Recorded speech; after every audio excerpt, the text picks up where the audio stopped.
did Stephen Decatur overcome naval tech limits in his era? Imagine a time when wooden ships ruled the seas, and the technology to defend or attack was limited by the materials and knowledge available. Now, consider the daring actions of one of the most celebrated naval officers of the early 19th century. Did he push beyond the boundaries of what was possible with the technology of his time? To answer this, we need to look closely at the innovations and tactics that defined his career. Stephen Decatur served during a period marked by significant naval development.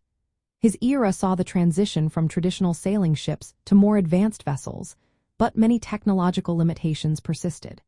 Ships relied heavily on wind power, and their armaments consisted mainly of cannons mounted on wooden decks.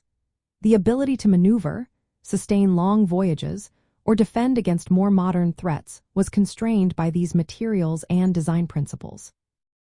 Decatur is renowned for his daring exploits, such as the destruction of the captured United States frigate Philadelphia in Tripoli Harbor in 1804.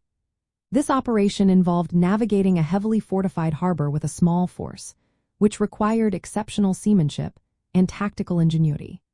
While the ships used were standard for the period, Decatur's success was rooted in his innovative approach to problem-solving rather than technological breakthroughs. Another example is his leadership during the War of 1812, where he commanded ships against the British Royal Navy, which had more advanced vessels and greater resources.